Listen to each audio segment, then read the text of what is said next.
Assalamualaikum warahmatullahi wabarakatuh. Berjumpa lagi di channel kita Menahem Ali Official, Edi Praitno dan Graha Mu'alaf. Dan pada malam hari ini kita live-nya mundur satu hari karena kemarin Ustadz Ali ada undangan di mana Ustadz ya? Di Stai Al-Anwar, Rembang, Rembang, pondok pesantrennya Kiai Haji Maimun Zubair, Sekolah Tinggi Al-Quran. Sekolah Tinggi Agama Islam Al-Anwar. Masya Allah ya. Itu kaitannya dengan pondok pesantren Kiai Haji Maimun Zubair yang wafat di Makkah Al-Mukarramah beliau. Masya Allah ya. Dan akhirnya live kita mundur. Dan pada malam, kebiasaannya malam Jumat, sekarang malam Sabtu ya. Dan seperti biasa saya masih tetap ditemani oleh Ustadz Menahem Ali. Dan pada malam hari ini kita akan membahas suatu tema yang menarik. Sebetulnya tema ini ada kaitannya dengan pertanyaan dari netizen ya.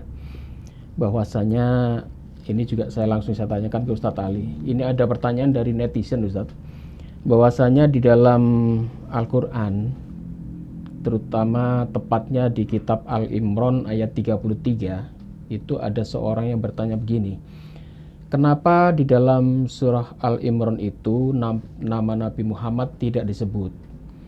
Apakah kurang penting? Nah, ini menarik ini untuk dijawab. Silakan Ustaz. Pertanyaan ini sebetulnya mewakili pertanyaan kita semua. Semua gitu ya? Iya. Jadi sebelumnya saya mengucapkan Assalamualaikum warahmatullahi wabarakatuh. Waalaikumsalam. Terima kasih Pak Edi sudah memberikan pengantar singkat pembahasan kita pada malam hari ini mengenai pertanyaan yang sangat penting, yang sangat krusial dalam manuskrip Quran yang kita punya, dan juga berkaitan dengan mushaf-mushaf Quran yang sudah diterbitkan pada masa sekarang. Memang ada pertanyaan di antara kaum muslim sendiri, di kalangan internal saudara-saudara kita kaum muslim. Oh, ini bertanya orang muslim malah ya? Muslim yang bertanya. Iya. Kenapa pada surah Ali Imran, itu surah urutan ketiga, jadi disebutkan Ali Imran. Ali Imran itu maksudnya keluarga Imran. Yeah. Di ayat 33, barangkali bisa dicek di versi online Pak Edi. Surah Ali Imran, surah ketiga ya. Ayat 33. Kita semua pasti kalau melihat surah ketiga, surah Ali Imran, yang secara literal diterjemahkan keluarga Imran, di ayat ini memang disebutkan beberapa tokoh kunci.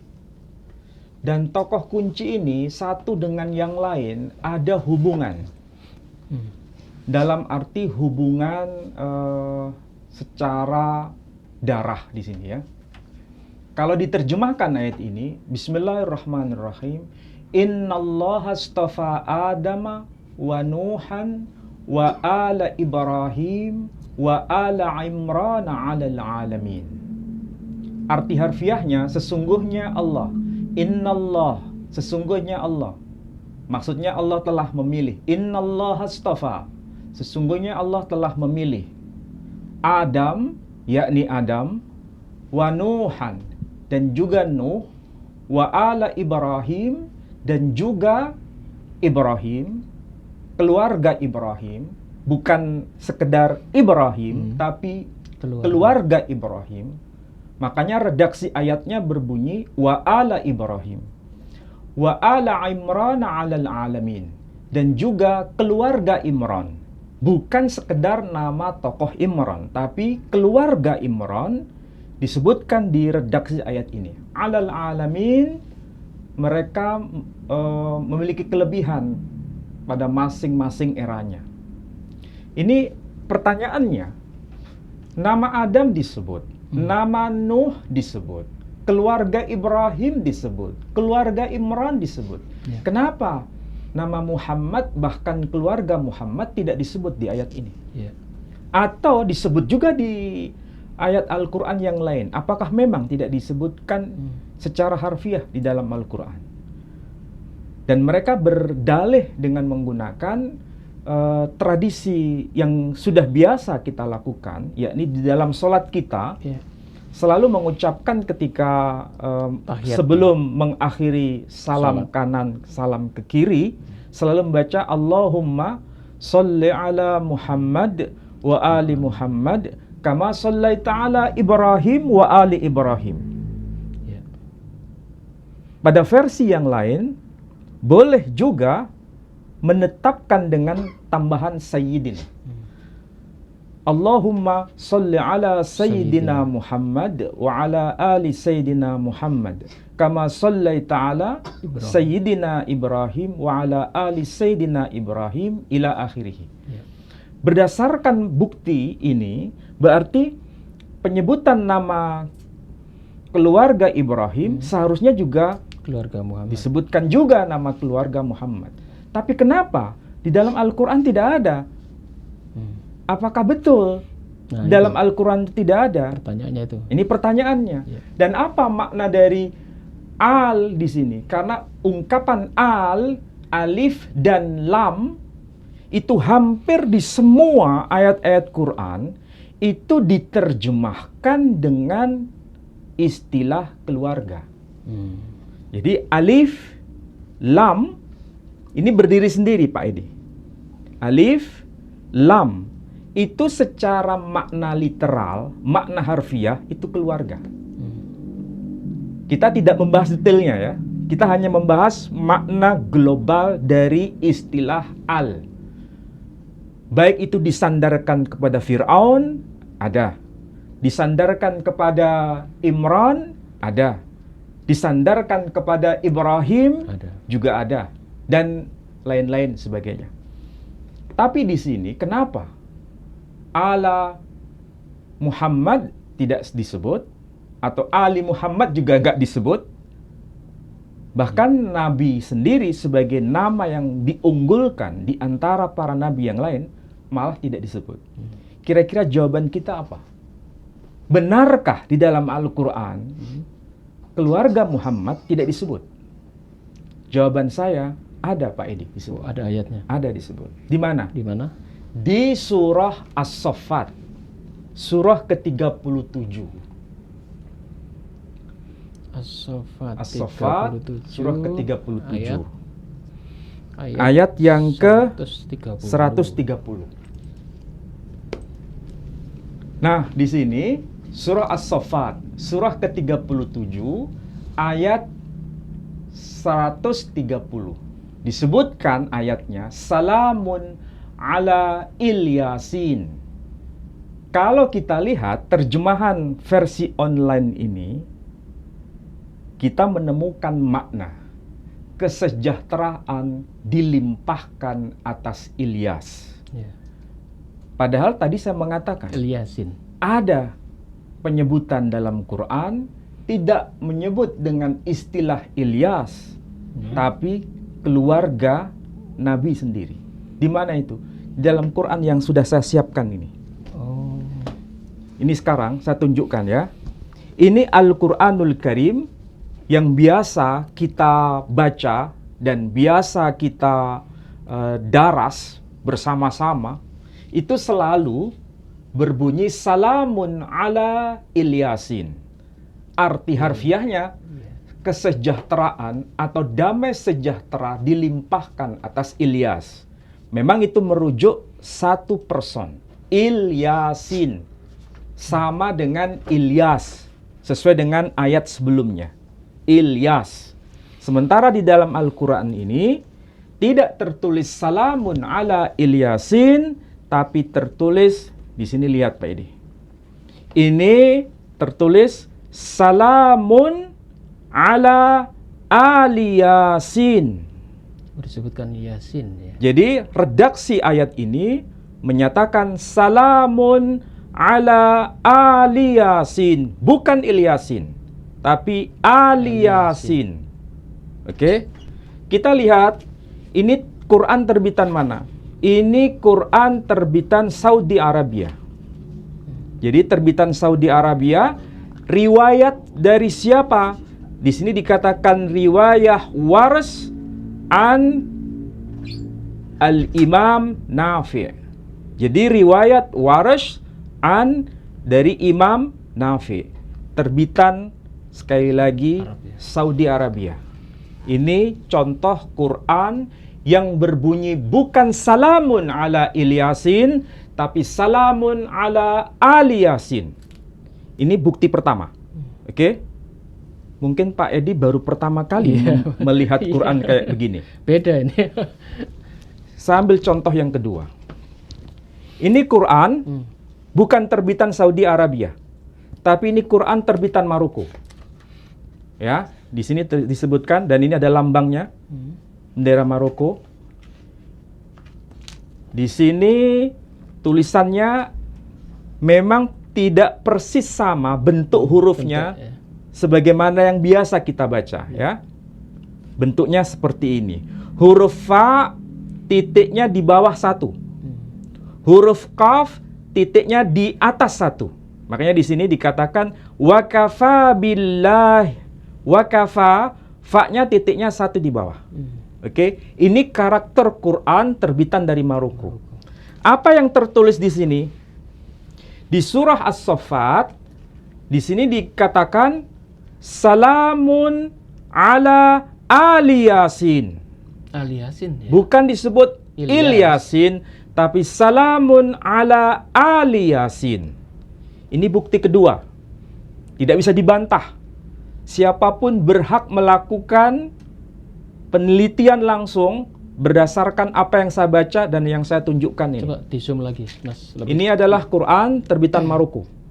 Dan memang ayatnya berbunyi salamun ala Ali Yasin, bukan Ilyasin. Saya belum terjemahkan apa itu makna Ali Yasin. Oke? Tapi ini sudah menghadirkan dua bukti Quran terbitan Maroko. Sekarang bukti yang ketiga. Ini Quran riwayah Warash juga. Yang tadi juga riwayat Warash. Yang pertama riwayat Warash terbitan Saudi Arabia. Kedua Quran riwayat Warash terbitan Maroko. Ini Quran biriwayah Warash terbitan dari Mesir. Apa yang tertulis di sini? Teksnya silakan dilihat di sini. Berbunyi salamun ala Ali Yasin. Semua riwayat Imam Warash an Nafi', baik itu terbitan Saudi Arabia ataupun terbitan Maroko ataupun terbitan Mesir, semua berbunyi salamun ala Ali Yasin. Oke, sudah berapa bukti yang saya hadirkan? Tiga bukti. Ini riwayat Warash. Apakah hanya riwayat Warash yang diterbitkan Saudi Arabia, kemudian Mesir, dan juga terbitan Saudi yang berbunyi salamun ala Ali Yasin? Saya jawab tidak. Ada riwayat yang lain yang juga menyebut dengan sebutan salamun ala Ali Yasin. Riwayat siapa? Riwayat yang berikutnya selain Warash adalah riwayat dari, di sini disebutkan qiraah Ya'qub biriwayah Rauh. Jadi ini Al-Qur'anul Karim qiraah Ya'qub. Apa yang tertulis di sini? Lihat di sini. Salamun ala Ali Yasin. Jadi bukan tertulis Ilyasin, tapi salamun ala Ali Yasin. Oke? Sudah berapa bukti lagi ini? 4. Sekarang lihat lagi. Ini Quran, Al-Quranul Karim biriwayah Hisham an Ammar. Apa yang tertulis di dalam Quran mushaf yang saya pegang ini? Lihat di sini. Salamun ala Ali Yasin. Bukan tertulis salamun ala Ilyasin, tapi Ali Yasin. Sudah berapa bukti yang saya hadirkan? 5. Masih ada lagi? Ini terbitan Saudi Arabia. Ya, terbitan Saudi Arabia. Ini Quran biriwayah Qalun an Imam Nafi'. Tadi riwayah Warsh an Nafi'. Gurunya sama. Oh, gitu. Yakni Imam Nafi'. Punya murid yang bernama Warsh, punya murid juga yang bernama Qalun. Apa yang tertulis dalam mushaf yang saya pegang ini, biriwayah Qalun an Nafi', di sini tertulis salamun ala ali Yasin, keluarga Yasin. Siapa yang dimaksud dengan ali Yasin, keluarga Yasin? Pernah dengar Pak Edi? Siapa itu Yasin? Iya, ada lagunya. Apakah itu merupakan salah satu nama di antara nama-nama Nama-nama. agung dari Nabi kita Muhammad sallallahu alaihi Ada wasallam? lagunya itu, lagu Gimana lagunya? salawatnya itu. Salatullah Ya. salamullah ala taha rasulillah. Salatullah salamullah ala yasin habibillah. Jadi nama lain dari beliau Muhammad sallallahu alaihi wasallam adalah Toha. Oh iya. Nama lain dari beliau adalah Yasin. Jadi ketika Quran ini riwayatnya berbunyi Ali Yasin, jelas di situ merujuk pada keluarga Yasin. Siapa yang dimaksud dengan keluarga Yasin? Dialah keluarga Muhammad sallallahu alaihi wasallam. Yasin ini sendiri artinya? Yasin adalah nama, gelar. Gelarnya, artinya namanya? Ya, kita tidak tahu maksud dari penjelasan itu di dalam Al-Quran. Cuma kalau kita lihat dalam kitab-kitab tafsir, kita belum bahas kitab tafsir Pak Edi. Ya. Kita hanya fokus pada redaksi ayat yang berbunyi Ali Yasin itu ada atau tidak. Jawabannya ada. Ini semua saya tunjukkan bukti. Jadi kalau ada di antara kaum muslimin yang hanya berkata bahwa Quran semua berbunyi salamun ala Ilyasin, berarti Quran yang saya pegang ini tidak punya makna. Jelas Quran ini tidak berkata salamun ala Ilyasin, tapi salamun ala Ali Yasin. Memang beda Pak. Nah, masalahnya begini. Yasin, Penjelasan saya ini kadang dipahami oleh orang-orang yang tidak cerdas. Seakan-akan saya membela Kristen. Menutup-nutupi maksudnya. Karena begini pertanyaan kaum Kristen. Kalau Al-Quran itu otentik, kalau Al-Quran sejak awal itu Tidak berubah. tidak berubah, kenapa ada dua bacaan? Oh ya. Di dalam Quran ini Quran yang saya pegang ini ya. Quran yang saya pegang ini, saya cari di surah yang sama, yakni surah As-Saffat. Surah As-Saffat ayat 100 berapa? 30. 30. Di sini tertulis apa? Salamun ala Ilyasin. Sementara Quran yang tadi saya baca dan saya tunjukkan tidak tertulis salamun ala Ilyasin, tapi tertulis salamun ala Ali Yasin. Berarti mana yang betul? Kalau Quran itu masih otentik, kenapa ada dua bacaan yang berbeda? Ya. Jawabannya apa ini ya? Kira-kira jawabannya apa? Saya berkata begini, nanti dikatakan begini, oh, Ustadz Menahem Ali itu sebetulnya penyusup bukan muslim, tapi mau memporak-porandakan dunia Islam. Ada yang mengatakan begitu. Dan ini bukan satu orang, dua orang. Tetapi kalau saya hadapkan dengan fakta seperti ini, apa jawaban kita? Dan memang faktanya Quran ada dua bacaan. Iya kan? Dan itu sekaligus memberikan jawaban di antara internal muslim sendiri. Kalau memang keluarga Muhammad sallallahu alaihi wasallam itu penting, kenapa tidak dicantumkan di dalam Al-Quran? Di bunyi ayat tadi misalnya, Ali Ibrahim ada, Al-Imran ada. Ali Imran ada. Apa arti Ali Imran? Keluarga Imran. Apa arti Ala Ibrahim? Keluarga Ibrahim. Apa arti Ala Imran? Keluarga Imran. Kenapa keluarga Muhammad tidak disebut?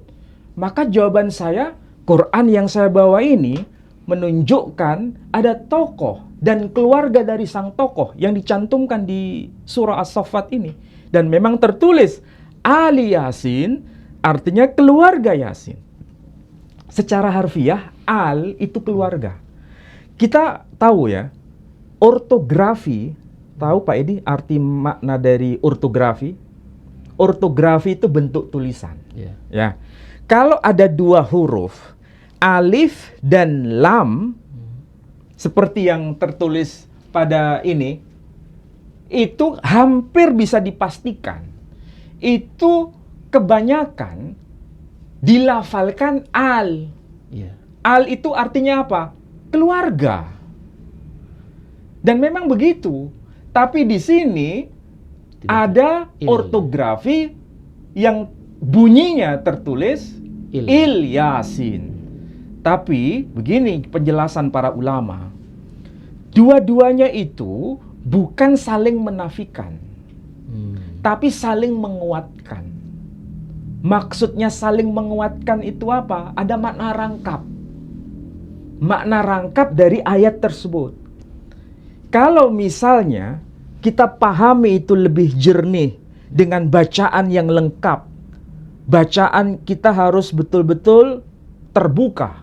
Dari semua dokumen itu kita buka. Dari kitab-kitab tafsir generasi salaf hingga generasi khalaf, generasi terdahulu sampai generasi yang kemudian. Itu menjelaskan ayat ini dengan dua pemahaman.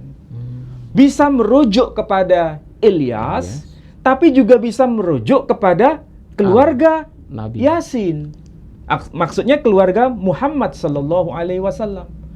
Tapi bagaimana kita bisa memahami? Ini yang belum pernah dijelaskan para ulama. Nah, saya ingin coba untuk menjelaskan. Apakah bisa dirunut secara historis dan itu berdasarkan dokumen Islam dengan dokumen di luar Islam? Kalau kita merujuk pada dokumen Islam, itu memang Muhammad sallallahu alaihi wasallam termasuk keluarga Muhammad sallallahu alaihi wasallam itu mereka itu nasabnya nyambung kepada Ilyas. Oh, nasabnya ke Nabi Ilyas. Makanya itu, kalau kita melihat tarikh At-Tabari misalnya, atau bahkan kita bisa melihat sirah Ibnu Hisham, Muhammad sallallahu alaihi wasallam itu putra dari Abdullah. Muhammad bin Abdullah, bin Abdul Muttalib, bin Hashim, bin Abdi Manaf, bin Qusay, bin Kilab, bin Murrah, bin Ka'ab, bin Lu'ay, bin Ghalib, ibn Fikhr alias Quraisy, bin Malik, bin Nadar, bin Kinanah, bin Huzaimah, bin Mudrikah, bin Ilyas. Oh iya. Sampai ke atas, ya. Jadi Ilyas di sini itu masih ada keterkaitan dengan Nabi kita Muhammad sallallahu alaihi wasallam secara nasab, dokumen berdasarkan sumber Islam. Apakah ini bisa divalidasi data ini mengenai nama Ilyas ini yang memang ada di kawasan Arabia? Nama itu muncul.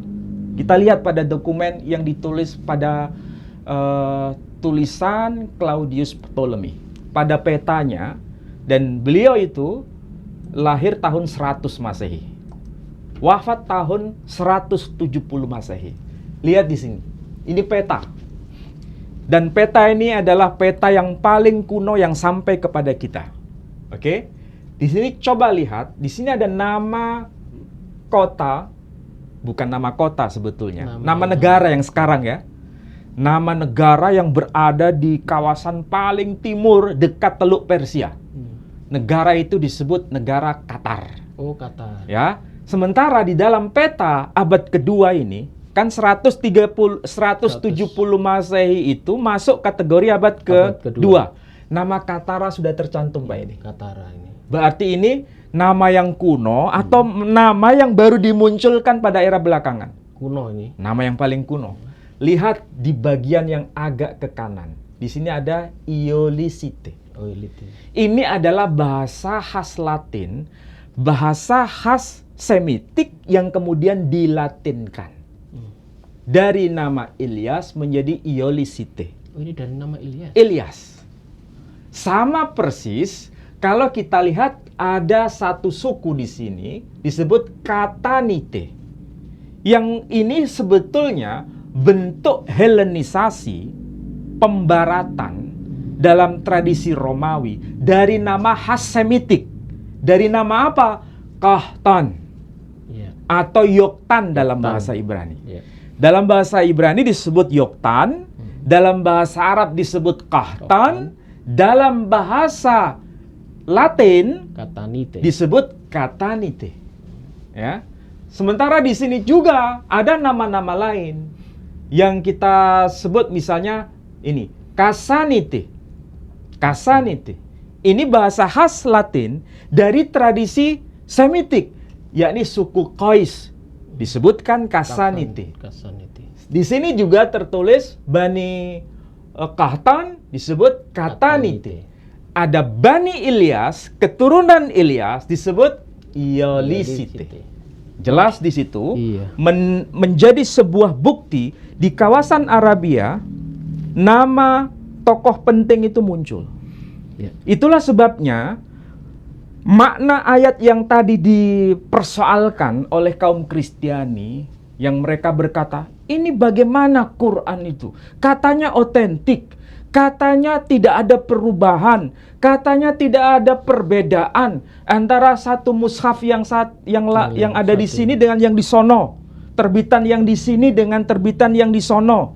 Kenapa buktinya ada perbedaan seperti ini?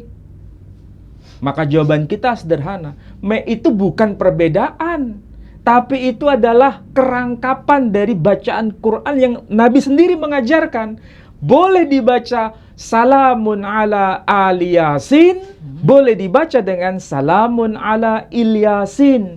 Damai sejahtera atas Ilyas atau damai sejahtera atas keluarga Yasin. Keluarga Yasin itu nasabnya nyambung kepada Ilyas.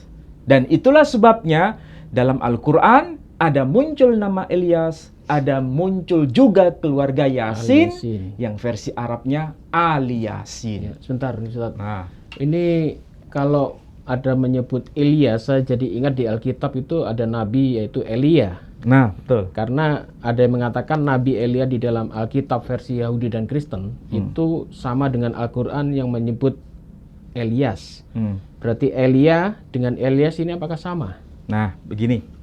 Apakah Ilyas di dalam Al-Quran itu sama maksudnya dengan Elia di dalam Alkitab. Bible atau Alkitab? Ya. Ini pertanyaan dari kalangan Kristiani juga ke arah sana.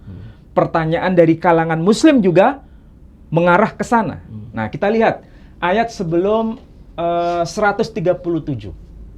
Cek, coba. 137? 129, coba cek. Atau di sini dikatakan watarakna alaihi fil akharin, dan kami abadikan untuk Ilyas pujian yang baik di kalangan orang-orang yang datang kemudian. Oke, ayat sebelumnya, ayat 128. Di sini berbunyi illa ibadallahil mukhlasin, kecuali hamba-hamba Allah yang dibersihkan dari dosa. Ayat sebelumnya, apakah betul itu merujuk pada Ilyas?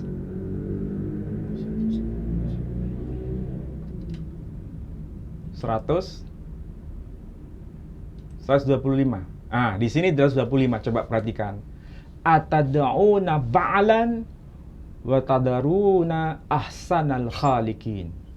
Wa tadaruna ahsanal khaliqin. Perhatikan, itu ada kata-kata ba'lan.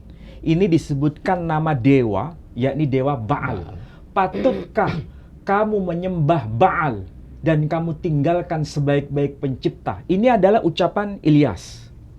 Ucapan Nabi Ilyas kepada kaumnya, ya, kaumnya yang mereka sendiri, kaum ini menyembah dewa Baal, bukan menyembah Tuhan yang benar. Dan dewa Baal ini adalah dewa, salah satu nama dewa dari orang Fenisia.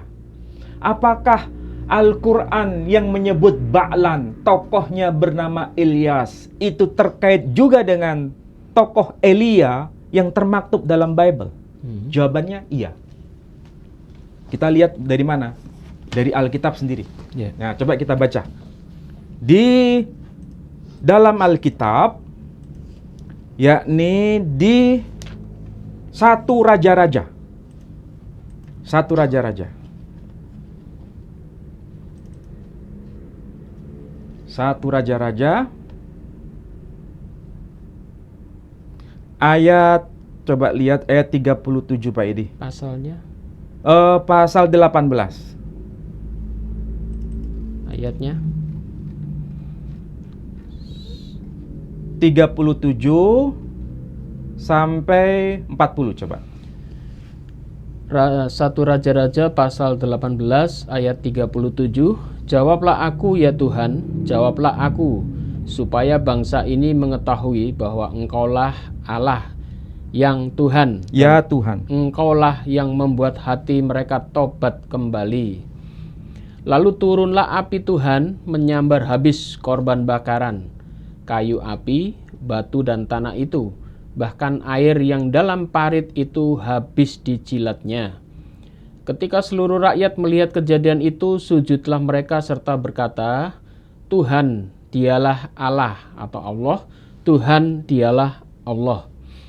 Kata Elia kepada mereka, tangkaplah nabi-nabi Baal itu. Seorang pun dari mereka tidak boleh luput setelah ditangkap.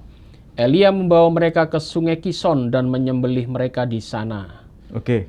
Jadi, apa yang diceritakan di dalam Al-Qur'an, surah As-Saffat menyebut nama tokoh Ilyas, kemudian di situ ada penyebutan dewa Baal, berarti ada nggak kesejajaran informasi di dalam Bible atau Alkitab ini? Iya, Ternyata iya, ada kesejajaran dan menyebut nama Elia dalam terjemahan ini. Saya ulangi lagi ya.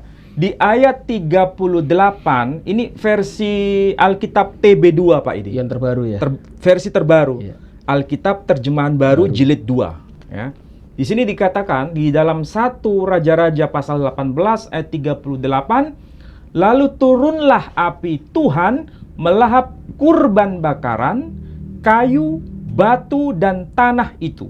Bahkan air dalam parit itu habis dijilatnya. Mereka melihat kejadian itu, seluruh rakyat sujud serta berkata, Tuhan, dialah Allah. Tuhan, dialah Allah. Kata Elia kepada mereka, tangkaplah nabi-nabi Baal itu. Maksudnya nabi-nabi palsu yang menyembah Baal itu. Jadi di sini disebut nabi-nabi Baal. Jangan biarkan seorang pun dari mereka luput. Setelah ditangkap, Elia membawa mereka ke sungai Kison dan menyembelih mereka di sana. Pertanyaannya di sini, Nabi Elia punya semacam kekuatan adik kodrati untuk bisa menurunkan api dari langit. Bukan menurunkan rantai emas dari langit. Enggak pakai rantai ya? Bukan. Api saja ya? Tapi api dari langit turun. Dan itu melahap semua kurban bakaran, kayu, batu, dan tanah itu. Jadi Nabi Elia tidak menurunkan apa? Rantai api. Rantai emas dari langit. Oh, rantai emas. Tapi saja. Api dari langit. Rantai emas. Dan sekaligus Nabi Elia naik kereta yang terbuat dari api menuju surga, bukan naik kereta api ke surga. Oke? Iya. Paham kalau begitu? Informasi ini menegaskan bahwa Elia yang dimaksud di dalam Bible Alkitab itu sama dengan Ilyas yang termaktub di dalam Al-Quran tadi. Dan nama Ilyas dan keturunannya disebut dengan Iolisite, Bani Ilyas, di dalam peta yang ditulis oleh Claudius Ptolemy. Dan ternyata Nabi Muhammad masih keturunan Nabi Elias ini, Nabi Elia. Sebetulnya kalau ini kita kaji bersama, ini menarik. Kalau kita lihat setting sama dengan background.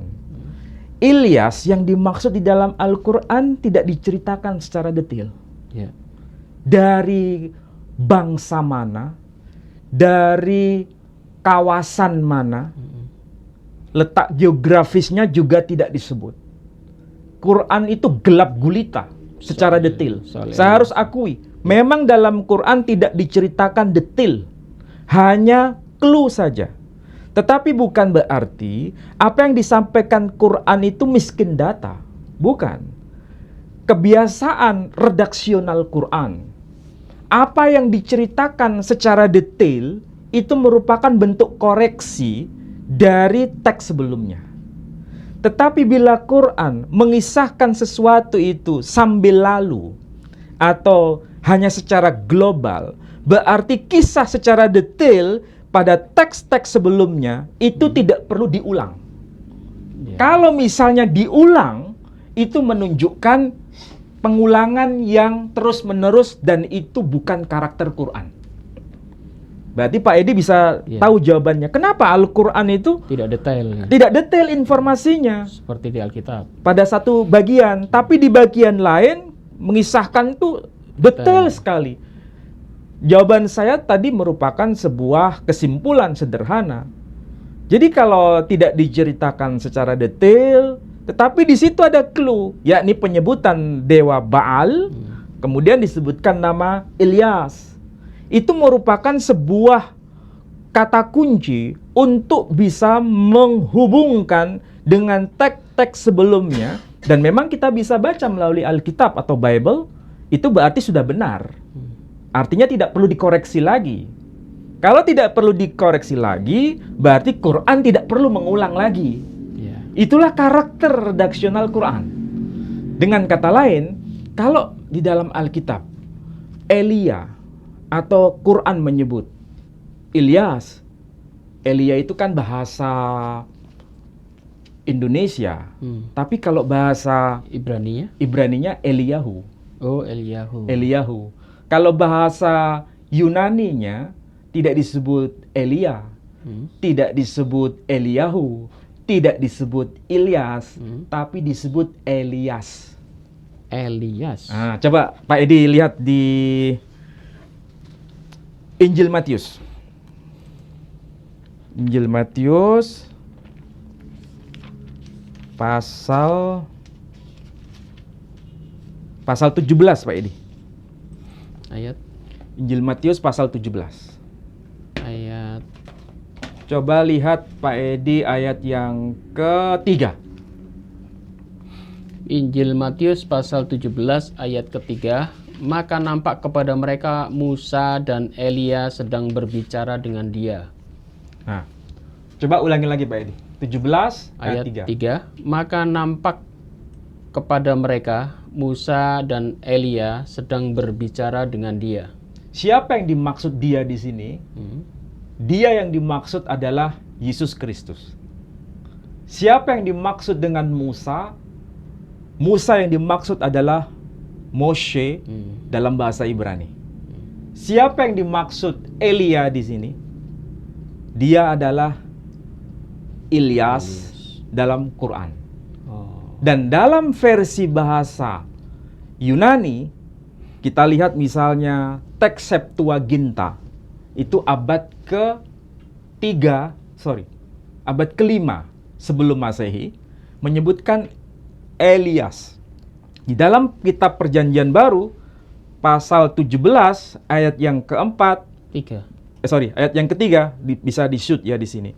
Di sini tertulis, Kai ido wete autois Moses kai Elias. Maksudnya maka nampaklah Musa, Moses, kai Elias dan juga Elias. Jadi kalau bahasa Yunani Elias, Arabnya itu menjadi Ilyas. Dalam bahasa Latin menjadi Iolisite. Kemudian di sini dikatakan Elias sulalauntes met auto, menampakkan diri bersama dia. Kalau begitu, Elias, Ilyas, Eliyahu, Elia itu tokohnya sama. Namun begini Pak Edi, backgroundnya tadi itu kan Bani Israel. Sedangkan Nabi kita Bani Ismail. Arab. Kok bisa nyambung? Iya, kok kata keturunan Saya tidak tahu jawabannya. Keturunan dari Israel. Saya tidak tahu jawabannya. Tapi yang jelas itu menjadi sebuah bukti bahwa nama itu abadi secara bukti dokumen itu termaktub dalam tulisan yang ditulis oleh Claudius Ptolemy abad kedua Masehi. Quran itu baru abad keberapa? Ya. Ketujuh ya. Dan apakah nama itu memang baru tertulis dalam mushaf Quran cetakan pada abad sekarang? Ternyata tidak, Pak Edi. Itu sudah tercantum pada mushaf Quran yang ditulis pada abad ke-7 Masehi. Mana buktinya? Ini saya bawa. Ini saya bawakan. Ini Quran. Ini dokumen abad ke-7 Masehi yang disebut Mushaf San'a, Mushaf As-Syarif Al-Mansub ila Ali bin Abi Thalib, Nuskhah San'a. Ini yang ditemukan manuskripnya di kawasan San'a. Di mana itu? Di kawasan Yaman. Dan ini bukan manuskrip aslinya, tapi ini repro. Tahu repro? Karena yang asli kan saya tidak mungkin punya, Pak Edi. Salinannya ya. Tapi sudah difoto dan diterbitkan ulang. Bentuknya seperti ini, Pak Edi. Nah, ini teks aslinya kayak begini. Halaman per halaman dicetak ulang. Foto. Kemudian dibandingkan dengan versi tulisan yang baru. Oh gitu. Ya. Termasuk ayat yang sedang kita bicarakan tadi, surah Ali Imran, ayat yang keberapa? Ayat yang ke-33. Nah. Surah Ali Imran, ayat yang ke-33. Apakah betul bunyi ayatnya seperti itu? Hanya disebutkan wa ala Ibrahim, wa ala Imran, tanpa disebutkan wa ala Muhammad atau wa ala Yasin. Memang tidak ada disebutkan di situ. Di surah ini, versi yang terbitan sekarang, maupun yang tulisan pada abad ke-7 juga tidak disebutkan. Di sini ada dikatakan, sama di sini. Ini ada baris ya, ke-15. Nah, di sini. Innallaha astafa Adama wa Nuhan wa ala Ibrahim wa ala Imran alal alamin. Alal alamin di sini unik. Ala itu pakai huruf ain kemudian lam alif.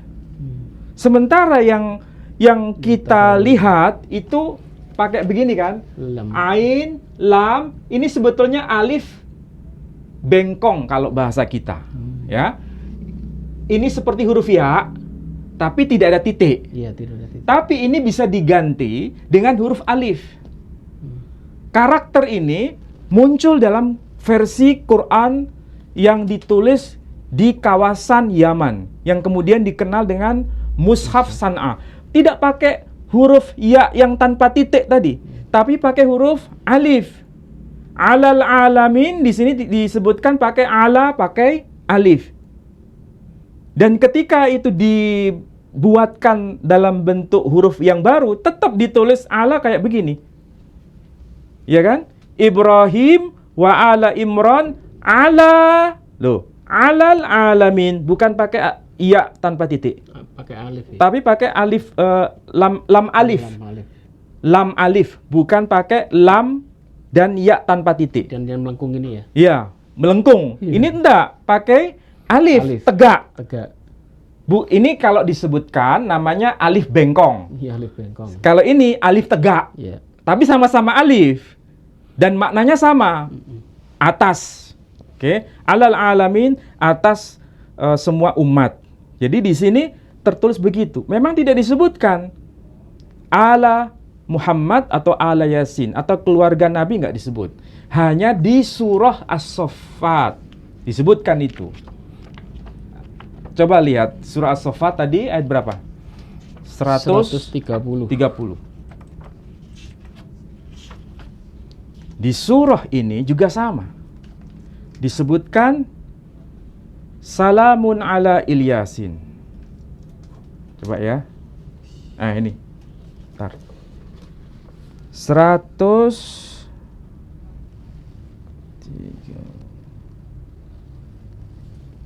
Nah, ini. Nah, ini ya, ayat 13. Maksudnya baris ke-13, bukan ayat 13. Salamun ala. Nah, ini pakai alif dan lam. Ini bisa dibaca ali, artinya keluarga. Bisa dibaca il. Iya. Jadi tidak ada fathah, tidak ada kasrah, tidak ada dhamma. Oh, iya. Iya kan? Ini yang disebut Quran gondol. Tidak ada fathah, Tidak ada kasrah, dhamma. dhamma. Ini abad ke-7. Tertulis apa? Salamun ala. Alanya pakai alif. Bukan pakai huruf ya tanpa alif. Ini karakter Quran khas yang ada di Yaman.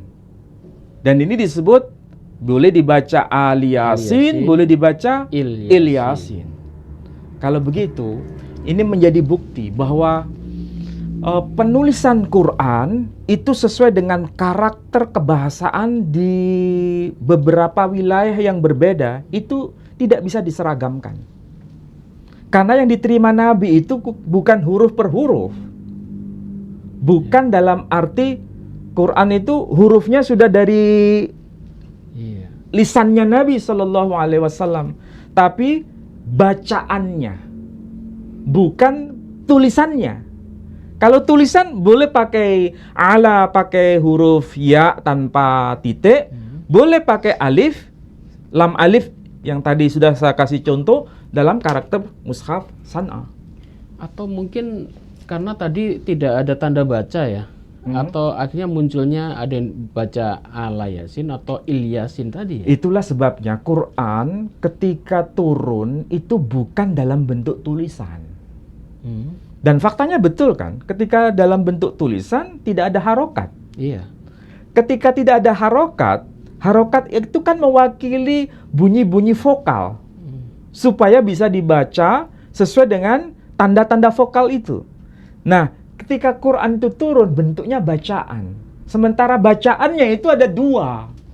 Boleh dibaca salamun ala Il-Yasin, boleh dibaca salamun ala Al-Yasin. Ini kan menjadi perdebatan, tapi perdebatan ini terjawab bahwa keluarga Nabi Shallallahu Alaihi Wasallam itu tercantum dalam Al-Quran. Kita ini respect kepada keluarga Nabi, ada dicantumkan. Ada buktinya ini. Ada buktinya. Kita tidak sedang masuk dalam wilayah perdebatan di antara dua kubu yang saling berseteru sampai sekarang. Seakan-akan kita menjadi pembenci keluarga Nabi. Bukan, kita bukan pembenci keluarga Nabi. Keluarga Nabi dicantumkan dalam Al-Quran dan ini sahih tertulis Al-Yasin. Kita tidak sedang meributkan persoalan mana yang sedang berseteru sekarang. Tapi anehnya menyandarkan pada ayat ini yang sebetulnya tidak ada kaitan dengan perseteruan itu, baik dari kalangan Bani Wali Songo maupun Ba'alawi, tidak ada kaitan ke sini. Kita sedang tidak bicara itu. Ini bicara keluarga Nabi yang tertulis Al-Yasin atau Il-Yasin. Atau Il-Yasin. Jangan ada orang yang mencoba untuk mengkait-kaitkan ke arah sana. Karena ini keluarga Nabi yang dimaksud itu siapa? Ahli tafsir yang bicara. Tapi kalau kita lihat karakter tulisan Quran, Al, Alif, Lam, itu secara literal bermakna keluarga. Ya. Berarti kita ini pembenci keturunan Nabi enggak? Ya enggak lah. Ya tidak, ada dicantumkan dalam Al-Quran. Tapi siapa yang berhak untuk mengklaim itu? Itu urusan masing-masing, kita nggak ada urusan dengan itu. Ya. Yang kita bicarakan hanya Quran. Kalau semua orang cerdas memahami Quran kayak begini, perseteruan itu tidak ngefek kepada kita. Ya. Dan itu tidak penting. Yang penting kita tahu bahwa nas secara sharih dan mutawatir. Quran itu mutawatir, Pak Edi. Iya, betul. Saya terlalu menggebu-gebu kayaknya. Quran itu mutawatir. Kalau mutawatir berarti disepakati oleh semua kaum muslimin. Betul. Boleh dibaca Al-Yasin, artinya keluarga Yasin. Boleh dibaca Il-Yasin. Siapa itu keluarga Yasin? Nabi Balik Muhammad. lagi ke tadi. Salatullah, salamullah ala Toha Rasulillah. Salatullah, salamullah ala Yasin Habibillah. Sudah selesai di situ. Cuma siapa yang berhak mengklaim ke situ? Jangan kait-kaitkan dengan Quran ini. Jangan memanipulasi Quran ini untuk kepentingan kelompok maupun asobiyahnya sendiri. Ya, ya.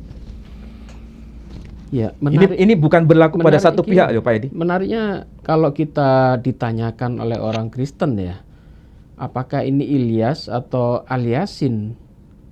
Itu kita pasti pijakan kita adalah kalau melihat Al-Quran yang manuskrip yang lama tadi itu kan di zaman Nabi Muhammad itu Abad ke-7 Masehi. Abad ke-7. Kalau tidak keliru itu, para ahli sudah mengidentifikasi Quran terbitan maksudnya yang ditulis di kawasan Sana'a, makanya disebut Mushaf Sana'a ini, itu tahun 645 kalau tidak keliru ya. Berarti Nabi masih ada. Berarti abad ke-7 Nabi sudah wafat.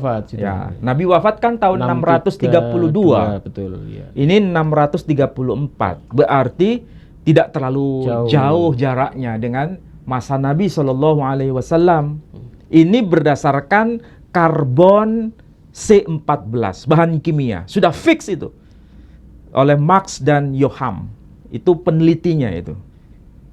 Dan kita bisa tahu di sini memang karakter tulisannya kayak begini.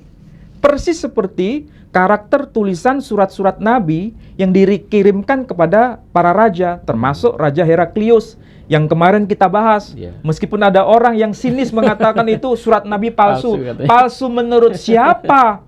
Itu para ahli sudah membuktikan dengan bahan kimia.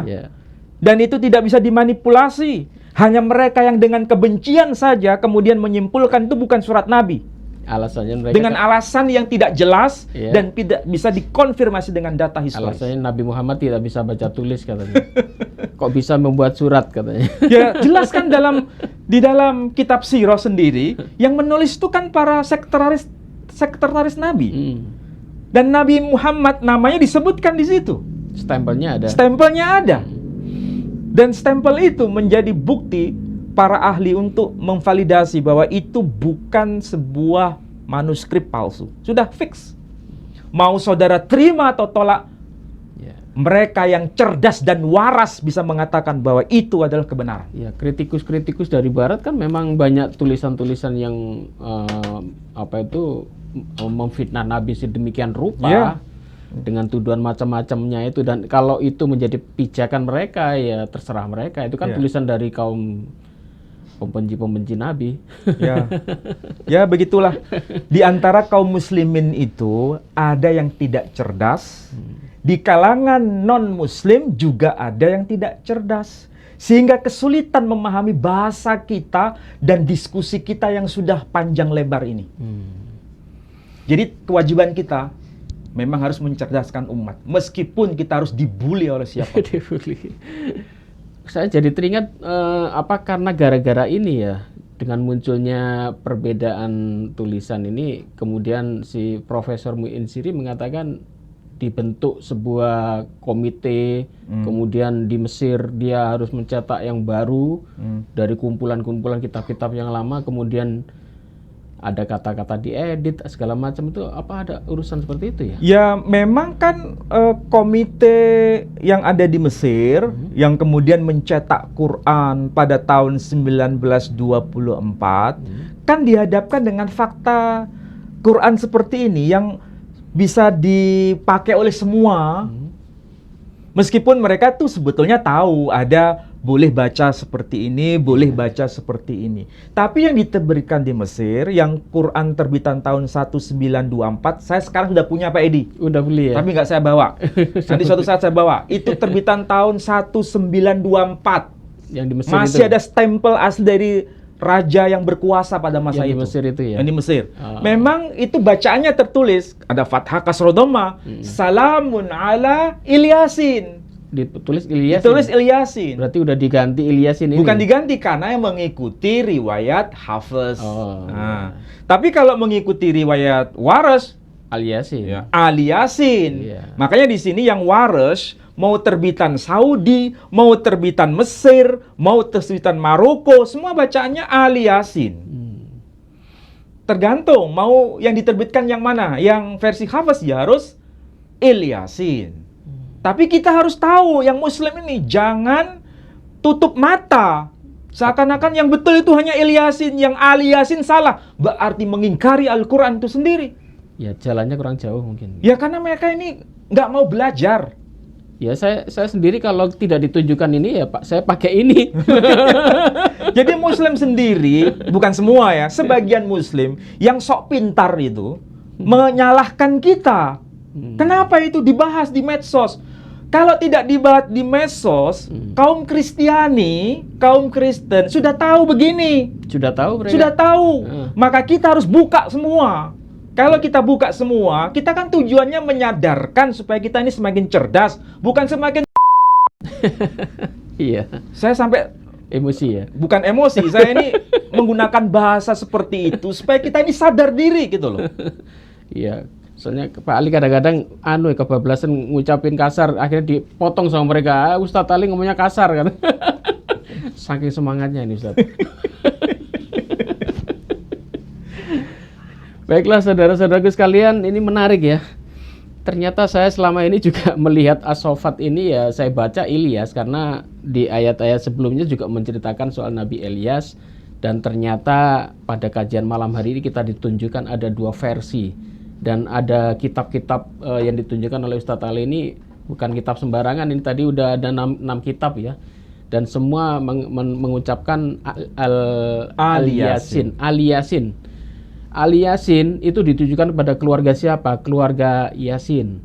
Siapa itu Yasin? Tadi ada lagunya itu udah dinyanyikan berkali-kali, itu adalah keluarga Nabi Muhammad. Kalaupun itu disandarkan kepada Ilyas, ternyata Nabi Muhammad juga ada keturunan dari Nabi Ilyas. Masya Allah ya. Jadi dua-duanya kena sebetulnya ini. Iya, makanya itu maknanya rangkap Pak Edi. Iya. Bukan saling bertentangan, itu maknanya rangkap. Nabi sendiri yang mengajarkan. Iya. Jadi Muslim tuh jangan kuper. Iya, harus terbuka. Jangan merasa benar sendiri, yang lain dia tidak tahu, padahal dia sendiri yang tidak cerdas. Soalnya pegangannya Al-Quran cuma satu itu ya. Ya itulah. Mau beli gini mahal. Tidak mau, jangankan beli, belajar tidak mau. Saya sampai mengumpulkan ini. Kalau orang sudah cukup, baca waras satu terbitan saja. Sudah satu. Kalau saya tidak puas dengan itu, saya cari riwayat waras terbitan Saudi bagaimana. Saya cari riwayat waras terbitan Maroko seperti apa. Saya cari riwayat waras terbitan Mesir seperti apa. Kalau perlu riwayat waras terbitan Indonesia, ada nggak? Kalaupun nanti diterbitkan di Indonesia, pasti bacaannya Ali Yasin. Ya. Dan pasti dibeli oleh Ustadz Ali. Dan pasti saya akan beli. Dan makna Ali Yasin apa? Keluarga Muhammad Sallallahu Alaihi Wasallam. Betul. Berarti kita ini mencintai, tapi jangan salah mencintai keluarga Nabi. Ya itu. Baiklah saudara-saudaraku sekalian, seru ya. Jadi sampai semangatnya. Memang ilmu itu kalau dibahas nggak ada habis-habisnya. Dan untuk pemirsa semua, untuk kajian-kajian kita memang ya agak berat, jadi tolong diulang-ulang kalau mau memahami secara utuh. Dan saya yakin kajian semacam ini mungkin belum Anda dapatkan di mana-mana. Jadi tolong Anda kalau perlu dicatat, kalau perlu rekaman ini disimpan, siapa tahu nanti Anda bisa membutuhkan suatu ketika. Dan kami ulangi bahwasanya kami dari Yayasan Pembina Mu'alaf masih sangat membutuhkan bantuan dari saudara-saudara semua. Kami membina para mu'alaf banyak sekali, baik itu di daerah, di luar pulau, bahkan di sekretariat kami juga ada mu'alaf-mu'alaf yang kami bina.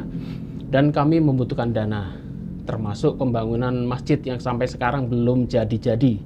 Pintunya juga masih kosong, belum ada kacanya. Kalau hujan airnya masuk. Kemarin beberapa takmir juga udah laporan kepada kami, tolong ini kacanya nggak ada, pintunya nggak ada, airnya masuk sampai ke tempat imam. Ya kita nelongso.